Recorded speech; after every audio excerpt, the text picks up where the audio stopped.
Your mead has now finished fermenting, and there's all this weird stuff accumulating at the bottom. What are we going to do? Well, it's quite simple really. Use an auto siphon.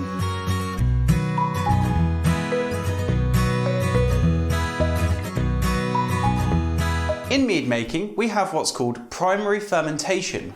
That's the process of the yeast converting the sugars in the honey into alcohol. Pretty simple. Once your mead has fermented to dry, like we spoke about in the last video, it's time to move it into a fresh new container. Why, I hear you ask? Allow me to explain. When the yeast in your mead have wrapped up fermentation, they'll begin to fall out of suspension, which is a fancy way of saying that they will fall to the bottom of your vessel.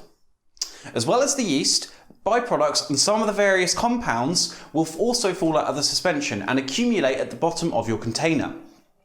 The term for this accumulation of a waste product has a few names: sediment, lees and yeast cake, just to name a few. While yeast cake sounds positively delicious, you want to keep an eye out for this yeast cake forming.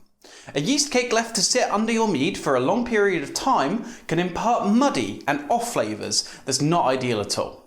Here's where we run into an issue though. Now fermentation has concluded, just pouring your mead into a new vessel is a bad idea. The reason for this is the process of just freely pouring your mead will allow oxygen to mix, which you want to avoid as this can oxidise your mead and cause a cardboard-like taste. As well as that, if you have any signs of infection from bacteria such as Acetobacter, the oxygen can increase the speed at which the infection takes hold. In the case of Acetobacter, that would mean your mead will turn to vinegar, especially at lower alcohol percentages. So, we now understand that there is a need to mitigate the oxygen exposure to the mead after primary fermentation has concluded. This is where the auto siphon comes in handy. The auto siphon will transport liquids from one container to another, whilst adding a minimum amount of oxygen. This process is known as racking in the homebrew community. Let me show you how it works. Firstly, as with all other equipment that touches your mead, you'll want to sanitize it. With the auto siphon, it's important that you get both the interior and exterior of the siphon, as both parts come into contact with your mead. To do this, simply place your auto siphon into your diluted sanitizer solution and give it a few pumps. Make sure the end of the tube is also in the solution though, otherwise you'll send it everywhere. Now your auto siphon is sanitized, place the vessel that your liquid is currently in an elevated position with the sanitized receiving vessel below. You'll need to ensure that this is entirely above your receiving vessel. This is because the auto siphon uses gravity to assist in transporting the liquid. Next, place the pump end of the auto siphon into your mead and the other end into your receiving container. Ideally, you want the other end of the tube to be as close to the bottom of the container as possible to mitigate potential oxygen exposure. Now it's time to pump.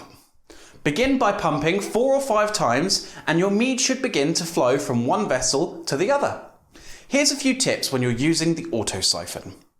When moving your fermentation vessel to an elevated position for racking, it's important you don't disturb the sediment in the container. The more it disperses into your mead, the cloudier it will be after you've finished racking and the longer it will take to clear. By placing the pump at the top of the mead and slowly lowering it as the liquid level drops, you minimise the chance of sucking up any sediment in the bottom of your vessel. Lastly, if you have quite a lot of sediment, you can place it in a sanitised container that has a smaller surface area on the bottom with an airlock. Then leave it for a day or two and you'll find you have lots more mead. You can either siphon this back into your main mead container or siphon it off into a cup, mix it with some honey and drink it because you've earned it. So that's it.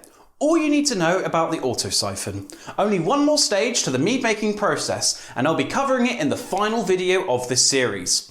Thank you for watching. If you have any questions, comment down below and leave a like if you want to see more content like this. I've been Sam and I'll see you in the next video.